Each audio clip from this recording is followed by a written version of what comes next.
प्रदेश का एक छोटा सा गांव है ढोलकपुर, जहां ज्यादातर लोग शहर में बस चुके हैं। अब यहाँ सिर्फ कुछ बुजुर्ग ही रहते हैं। गांव का वातावरण आज भी उतना ही शुद्ध है। सुबह पंछियों की चहचहाहट से दिन की शुरुआत होती है और खेती ही यहाँ के लोगों का मुख्य सहारा है। इस गांव में गोपी चाचा की छोटी सी चाय की दुकान है, जिस पर अक्सर गांव के बूढ़े बुजुर्ग लोग आकर चाय पीते हैं और अपने जीवन के किस्से एक दूसरे को सुनाया करते हैं। शाम के 7 बजे गए हैं। गोपी चाचा की दुकान पर रामू काका और रवि चाचा बैठे हुए हैं। और गोपी, तुम्हारी दुकान कैसी चल रही है? ठीक ठाक ही चल रही है सोहन काका। धीरे धीरे ऐसा लगता है समय बदलता जा रहा है। पहले शाम को दुकान पर कई बुजुर्ग लोग आते थे और फिर लंबी बातें होती थी, जिससे उस वक्त मेरी दुकान भी काफी अच्छी चल रही थी। बारिश भी अब धीरे धीरे बंद हो जाती है और दुकान पर चल रही बातचीत के बीच रोहित और समीर भी गोपी चाचा की दुकान पर पहुंच जाते हैं। गोपी चाचा, 2 कप कड़क गरम चाय लगाओ। इस बारिश के मौसम में 2 कप गरम चाय पीना तो बनता है, और साथ में गपशप करने में जो मजा, वो और कहीं नहीं है भैया। बिल्कुल ठीक कहा बेटा तुमने। आओ बैठो और चाय का आनंद लो। अरे रामू काका, आप भी यहाँ हो? मैंने तो आपको देखा भी नहीं। चलो, अब आप भी यहाँ पर हो तो इसी बहाने आपसे भी बातें हो जाएंगी।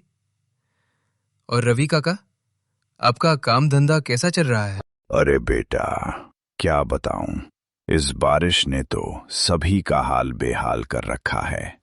जो भी फसल लगाई थी वो तो अब इस बारिश में सारी बर्बाद हो गई। अब खेतों में थोड़ी बहुत सब्जियां लगाते हैं और उन्हें बाजार में बेचकर ही हमारा घर चल पाता है। अरे रवि काका, चिंता मत कीजिए। जीवन में बुरे अच्छे दिन तो आते ही हैं। जीवन को शांति से खुलकर व्यतीत करना चाहिए। रामू काका, मैंने आपके बारे में गांव में बहुत सुना है। आपके साथ बहुत सारी डरावनी घटना घटी है। क्या वो सब बिल्कुल सच है? हाँ बेटा, मेरे साथ हकीकत में कई बार डरावनी घटनाएं घटी है। क्या वो तुम रूह कपा देने वाली डरावनी घटनाएं सुनोगे? अरे हाँ काका, इस बारिश के सुहाने मौसम में यहाँ चाय की टपरी पर बैठकर चाय पीने में और आपकी डरावनी कहानी सुनने में तो और भी ज्यादा मजा आएगा। अरे हाँ काका, सुनाओ ना अपनी डरावनी कहानी, बहुत मजा आएगा। चलो फिर, तुम इतनी जिद कर ही रहे हो तो मैं तुम्हें अपने साथ एक घटित और डरावनी सच्ची घटना सुनाई। आज से 35 वर्ष पहले की, जब मैं गांव से कुछ दूर शहर में एक अस्पताल में काम करता था, बस स्टैंड पर एक आखिरी बस आई, जिसमें से मैं और एक सुंदर सी औरत उतरी जो कुछ अजीब सी लग रही थी। रात के करीब 12 बज चुके थे। बस स्टैंड पर कोई भी व्यक्ति दूर दूर तक नजर नहीं आ रहा था। ये तो जाहिर था, इस समय बस स्टैंड पर कोई भी ऑटो रिक्शा नहीं मिल सकता था। मेरा घर बस स्टैंड से काफी दूर था। पैदल जाने में लगभग 1 से 2 घंटे तो लग ही जाते। मेरी नई नई नौकरी लगी थी, जिस कारण मुझे हॉस्पिटल में देर रात तक काम करना पड़ रहा था। फिर वो औरत जो बस से मेरे साथ ही उतरी थी, उसने पैदल ही आगे बढ़ना शुरू कर दिया। मैंने पीछे से आवाज लगाया, अरे बहन, रुकिए, आप कहाँ जा रही हो? अरे भैया, यहाँ खड़े रहने से तो अच्छा ही है कि मैं पैदल ही अपने घर चली जाऊं। भले ही थोड़ा समय लगे, लेकिन यहाँ खड़े रहने से तो अच्छा ही है। मेरा गांव छायानगर यहाँ से लगभग 15 किलोमीटर दूर है। और आपको कहाँ जाना है? अरे बहन, जाना तो मुझे भी छायानगर ही है, पर छायानगर का ये रास्ता तो जंगल से होकर जाता है ना। पैदल इतनी दूर अंधेरी रात में जाना क्या ठीक रहेगा। चलो फिर मेरे साथ, दोनों साथ मिलकर चल। औरत ये बात बोल तो रही थी, लेकिन मेरा उस औरत पर विश्वास करना मेरे लिए ये सबसे बड़ी भूल हो गई। मैंने उस औरत की बातों पर विश्वास कर लिया और उसके साथ गांव जाने के लिए हाँ कर दिया। चारों तरफ अंधेरा ही अंधेरा। आसमान में बिजली कड़कने के साथ एक अलग ही सन्नाटा था। बारिश भी अब धीरे धीरे अपनी रफ्तार बढ़ा रही थी। बारिश की बूंदें भी अब शरीर पर सुई चुभना सा लग रही थी, पर हम दोनों आगे बढ़ते ही चले जा रहे थे। कुछ समय बाद बहुत तेज हो गई। आसमान में जोर जोर से बिजली कड़कने लगी। अब हमें लगा कहीं रुक जाना ही ठीक रहेगा। हमने सामने एक बड़ा सा पेड़ देखा और वहीं पर हम दोनों रुक गए। चारों तरफ अंधेरा ही अंधेरा और जंगल से सिर्फ जंगली जानवरों और बारिश की बूंदे की गिरने की ही आवाज आ रही थी। और इसके साथ साथ जंगल से कुछ अजीब तरह के जानवरों की भी आवाज आ रही थी, पर हम इतना ध्यान नहीं दे रहे थे।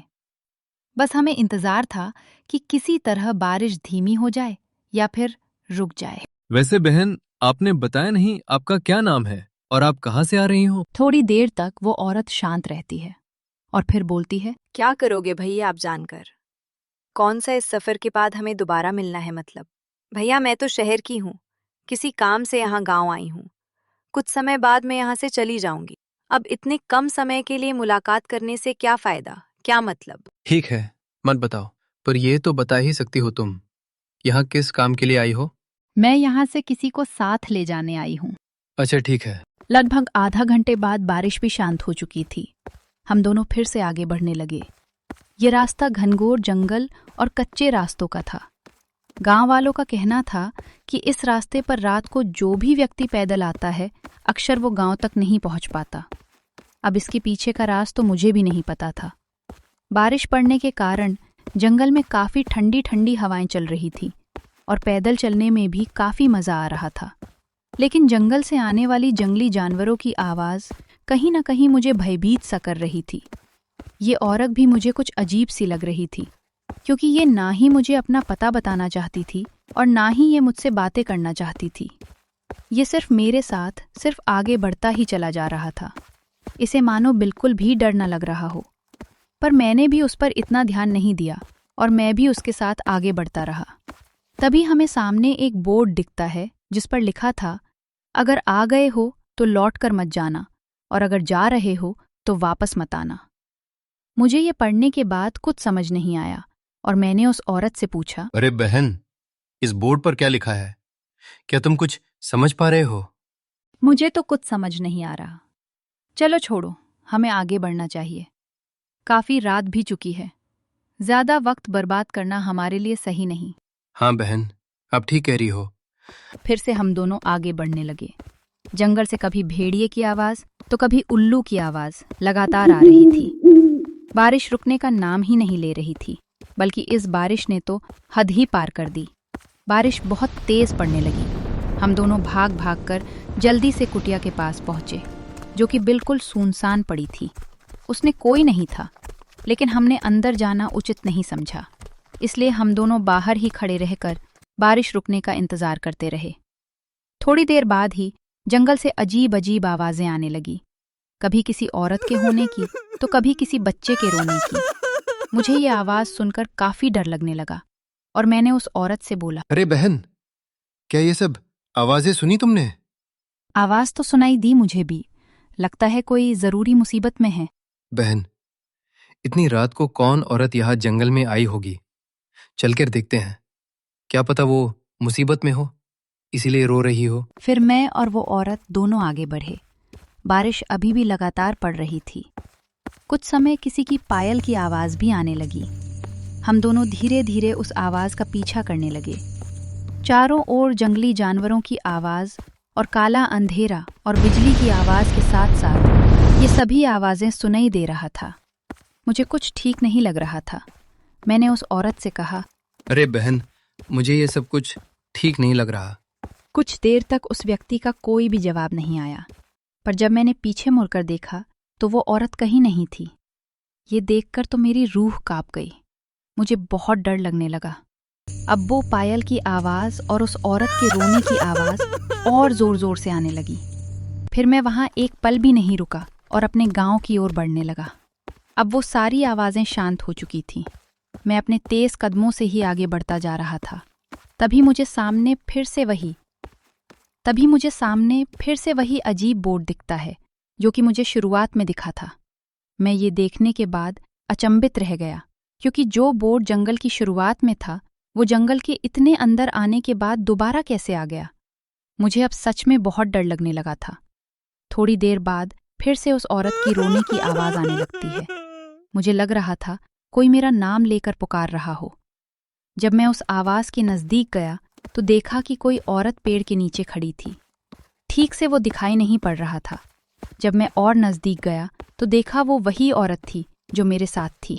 मैंने पूछा, अरे बहन, कहाँ खो गई थी और अब यहाँ क्यों रो रही हो? तभी वो जोर जोर से हंसने लगती है। तभी बिजली की एक तेज गड़गड़ाहट के साथ आसमान में तेज रोशनी चमकता है, जिससे वह औरत अपने असली रूप में आ जाती है और जोर जोर से हंसने लगती है। ये देखने के बाद तो मुझे लगा आज मेरा आखिरी दिन है। मैं डर के मारे एक जगह से हिल भी नहीं पा रहा था। फिर मैंने हिम्मत करके हनुमान जी का नाम लिया और वहां से भाग निकला। मैं अपनी पूरी जान लगाकर वहां से भाग रहा था। मेरे पास इस समय भागने के अलावा और कोई रास्ता नहीं था। मैं भागता रहा। अचानक से मेरी आंखों के सामने काला अंधेरा छा गया। सुबह जब मेरी आंखें खुली तो मैंने देखा मैं बस स्टैंड पर पड़ा हुआ था। मुझे कुछ भी समझ में नहीं आ रहा था। उस दिन के बाद मैं रात को ना ही उस बस स्टैंड की तरफ गया और ना ही रात की ड्यूटी की। ये मेरी कहानी थी। अगर कहानी सुनकर अच्छा लगा तो लाइक सब्सक्राइब जरूर करें।